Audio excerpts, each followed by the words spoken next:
Yo, what's going on, guys? Welcome back to a brand new video. Thank you guys so much for tuning in. I really do appreciate it. The New York Knicks came out with a very important victory tonight, defeating the Portland Trail Blazers on the road, the final score being 105-93. And with this win, the New York Knicks improved to 39-27 on the season, as they're trying to get a little comfy in that fourth seed. The Magic, they've been very competitive. They've been playing some good basketball. The Pacers, they had a huge loss to the Chicago Bulls last night. And then you take a look at the Philadelphia 76ers, they had a loss to the Milwaukee Bucks. So the Sixers have been on a skid.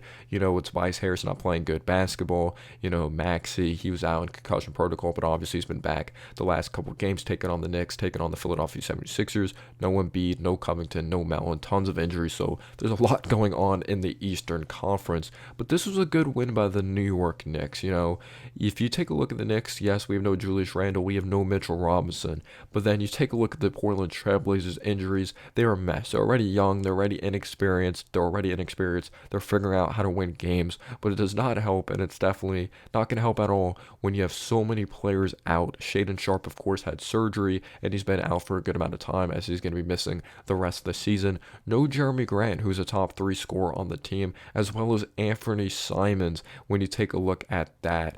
And they're just honestly killed with injuries. No Malcolm Brogdon, no Jabari Walker. So this was a must-win game for the New York Knicks. Like, we're the healthiest team alive compared to this Portland Trailblazers team. But it's on the road. You do not want to give the Portland Trailblazers young kids any confidence as well, like players like a Scoot Henderson, who's been struggling in his first year in the NBA as a third overall pick, brings a lot of tenacity to the game. He likes to attack the basket and finish there, utilizes athleticism, but his lack of a jumper definitely hurt him in this game, and it's hurt him this rookie year. And this is an interesting game because you take a look at this game, the New York Knicks' largest lead was 22, and we had a comfortable victory, and you could say we were in control of this game for the majority of it, outside of maybe a couple minutes when the Trailblazers went on a run we're going to be getting into. But the New York Knicks got off to a very good start in this basketball game. It was the Jalen Brunson show. It was Josh Hart defensively, Dante DiVincenzo, him swiping down at the ball, leading to offense. Jalen Brunson produced 12 points in that first quarter, and he was able to score in the mid-range. He was able to finish in the inside. As the matchup a lot of people are going to be taking a look at is Scoot Henderson versus Jalen Brunson. Scoot Henderson has struggled, but is that going to affect him mentally? And then you also take a look at A, and he's been playing some very good basketball, and he had a good game, but Jalen Brunson went right at Scoot Henderson in this game. Scoot Henderson was lost as he drove on the right wing using his physicality. He pulled up over him. Brunson, right spot, right time, good ball movement. He was able to knock down a right wing three. Dante DiVincenzo, good awareness, from the weak side. Ayton didn't recognize. He was in the mid range area. I do not think he was in the restricted area, but Dante swiped down at the ball, and then he was able to finish with the floater transition. You had Josh Hart that was able to knock down a mid range shot. So the impact defensively was definitely there, and offensively, the defense leading to the offense, being able to create for players to create their own individual shots, because the Knicks did not have a lot of assists in this game. But the way we were able to score, Brunson isolation, scored the ball like an absolute beast. We're going to be getting into his total second chance opportunities as we beat them in that category. We had 16 offensive rebounds, and we had 11 steals. Josh Hart, Dante DiVincenzo, just the defense was just unbelievable. It was like Dante DiVincenzo playing linebacker, just swiping it out at the ball, forcing fumbles. Josh Hart looked like a safety or a corner, just looking around. Great awareness. They try to throw an outlet pass, and Josh Hart just comes up with it. Just great anticipation. But yeah, second chance opportunities, the way we fought on the offensive glass, these steals, finishing in the paint, they were just awesome. They really fought their ass off. But this great start, the Knicks being up a few, the Trailblazers still fought despite the injuries in this game.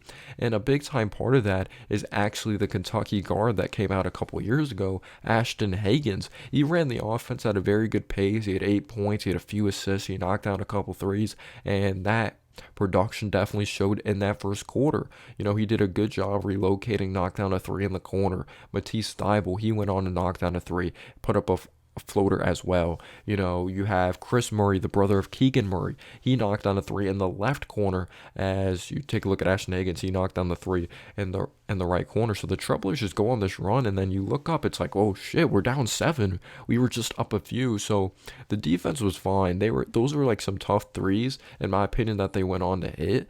And the defense was fine, just a couple stagnant patches offensively that we didn't get efficient shots.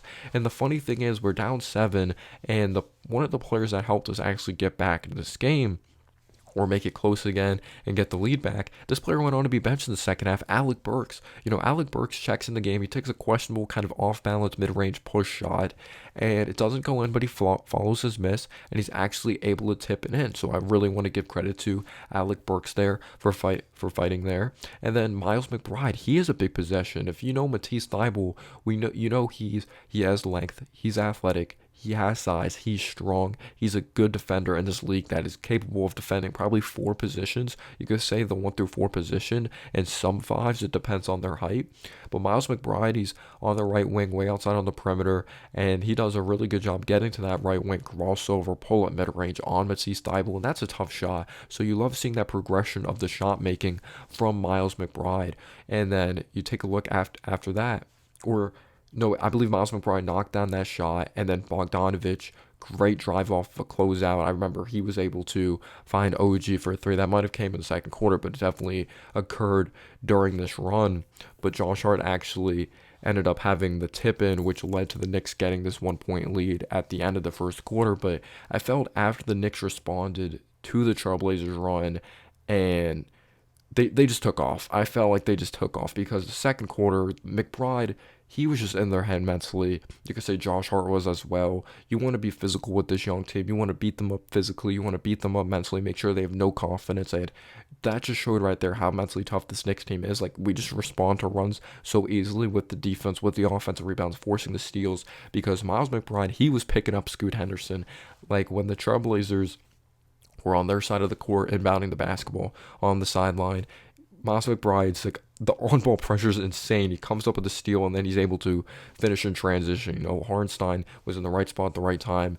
Good job reading the defense by the Knicks, and Hartenstein ends up with this floater. And then I just felt the Knicks took off from there. Brunson, it's funny, he finished with 45 points in this game and just erupted in both halves, and he was scoring like a beast when it came to just finishing in the interior, just finishing through contact. It felt like he had 5 and 1s in this game, and he was just so patient, so methodical. Footwork was insane, knocking down the mid-range shots, but 2 of 10 from 3. Just imagine if he knocked down his 3s in. He got to the free throw line at a crazy rate, the way he was drawing contact. Again, experience is a big factor. They have some young players that are learning to play disciplined defensively. Got to the free throw line 18 times and knocked down 16 free throws. So you love seeing that efficiency there. He had 45 points. He had 4 assists. He did have 5 turnovers. They definitely did pressure him well on some plays, but not well enough, obviously, because he had 45 points. But he made some very nice reads. I believe it was Hartenstein cutting that he found Hartenstein for a nice finish in the interior, and this wasn't a big-time offensive game. It was like a gritty blowout because we only made 6 threes, but because of the second chance opportunities off of the defense and offensive rebounds, we were just able to score in that way. And obviously Brunson getting to the foul line, because outside of Brunson, no one produced at an alarmingly high rate. We didn't have another 20-point per game scorer out there on the floor. Obviously, we have no Randall and OG. He's never been that guy, but he's like offensively 20 per game. But he's trying to get comfortable and back into a rhythm. And then it helps that you play very good defense. The Trailblazers are missing their top guys. Offensively, they're missing that go-to scorer, and you force Scoot Henderson to shoot those perimeter jumpers. But I'll tell you, Brunson, the plays he was making in this game were insane. We could talk about when this game was kind of over already, and Brunson hit the sidestep right wing 3. That was a tough shot. But one of my favorite plays is when he's pushing the pace and he's out in transition. He beats Scoot Henderson A&A, and they don't stop the ball. And he has this beautiful rip through, kind of gather step. And I don't even know how he got the shot to fall. And he was able to put it in. And I believe this resulted in an and one. And then another play, it really didn't matter who they put on him, if it was Scoot or it was Kamara. Kamara's playing good defense here. And Brunson's close in the interior. I believe he picked up his dribble already. He's throwing pump fakes like crazy. He's spinning on his pivot foot. He doesn't lift it up, so it's just ridiculously great footwork. And then he puts up like a baby hook, and it goes in. The Knicks are just pouring it on. You have Josh Hart, I think he had like 16 or 17 rebounds, 5 of them being offensive rebounds. And Brunson had an offensive rebound. OG had a couple. Just Harnstein. Everyone in the lineup produced with at least one offensive rebound. The grit, the tenacity of how much the Knicks wanted this game was amazing. You love to see it. You want to see the Knicks take care of business, especially because that Philly game was very disappointing the first time or the second time we played them. Not the latest time, but the time before that, as we played them 4 times this season. The first 2 being at Wells Fargo Center, 2 being at Madison Square Garden. But the grit was amazing. Josh Hart, like the offensive rebounds, him snagging rebounds like a beast, like initiating offense, pushing into transition. We're going to be getting into another play of his that I loved, but defensively played very well. And just his ability to stop offense in transition is amazing. The opposing team, they could be pushing their offense. They could be in a flow. They could throw an outlet pass, and they think they have a good outlet pass. But then there comes Josh Hart. It's like he turned around like a corner or a safety, and just like great anticipation, he comes up with the ball, leading to some offense. McBride and Hart were just hounding guys that I forgot what player it was, but McBride, great on-ball pressure. Josh Hart comes over from the weak side, and then he takes it coast to coast. And OG didn't score like crazy. He had 11 points, but obviously you saw him at 14 versus Philly. I feel each game's going to be different for any player when it comes to personnel-wise of what they're going to be asked to do. Brunson was just an ultimate attack mode.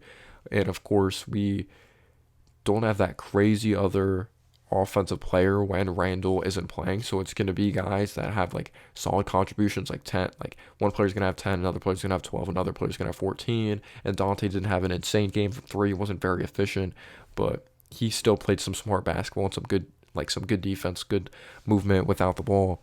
But OG, I felt he played some underrated ball in that fourth quarter. DeAndre Ayton, who went off like on the offensive glass, was a beast. He had 16 rebounds, 6 of them being offensive rebounds. Knocked down the mid-range, knocked down a 3. Nice finishing the inside. But in the fourth quarter, the Knicks were up as many as 22. It was just an absolute bloodbath. We were just killing them in all areas. Just physicality. Just we were the more mentally tough team out there. Just way more confidence, and we made less threes. But it just didn't matter because we killed them at every other part of the game. It was like a gritty victory.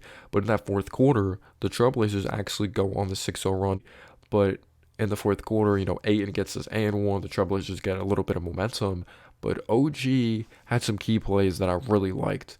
That OG actually was running this pick and roll where there was a screen being set. Harnstein dives to the hoop. Nice pass by OG, leading to a Harnstein finish. He has Reith on the perimeter, who I want to say is from Sudan. I apologize if he isn't. I might be mixing him up with another NBA player, but he's a great story. He has him on an island, and then he has a nice reverse layup. So he definitely did get some timely buckets.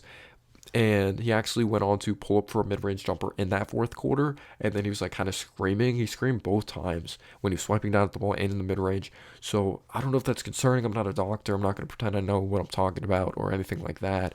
But it kind of did look stiff by his side a little bit, but he was still making plays defensively, which was just absolutely insane. I'm editing my video, and I just wanted to apologize to OG Anunoby. Forgetting to mention his damn reverse dunk. Maybe I mentioned it, maybe I didn't. And he played well. It's not even like he played bad or anything like that. You just hope he's okay, because obviously we need him, and you hope we didn't rush him back. But we kind of just need him right now, and obviously you want to see him healthy. But the way the Knicks played defensively was amazing. When you take a look at Delano Banton, yes, he had double-digit scoring, but he was like 6 for 21. Outside of Ayton, we really kept everyone in check, just honestly. And you take a look at it, Kamara, 3 of 6, 7 points. Keegan Murray, 10 points, 3 of 8 from the field. It was very quiet, honestly, in the second half. DeAndre, 31 points, 14 rebounds, 6 offensive rebounds. You take a look at Ban, like 16 points, 6 of 21, though. Scoot Henderson, 4 of 13, 12 points. We're forcing him to shoot jumpers. Got him into foul trouble with 5. They just weren't able to keep Brunson off the line, just manipulating the defense. And they didn't get much production from the bench. Ashton Hagans played well, but nice performance by the New York Knicks. They took care of business. They dominated in the second half. Honestly, they dominated from that moment when we went on that run in the second quarter, when we responded to that Trailblazers run. Let me know down below your thoughts on this game. Josh Hart, 15 rebounds, 7 points. Dante, tough defense as well as Hart. Harnstein played a gritty, 9 points, 9 rebounds. OG, 12 points, 9 rebounds, 5 of 11. Dante, 12 points. Kind of been iffy with his shot lately. Hopefully he gets it going again. But Precious, he played some tough D. Boyan, his shots didn't fall, but he he did a good job driving off those closeouts, which I really did like attacking those closeouts. And McBride, just very good game. Burks benched in the second half. Let me know down below your thoughts. Peace out, y'all.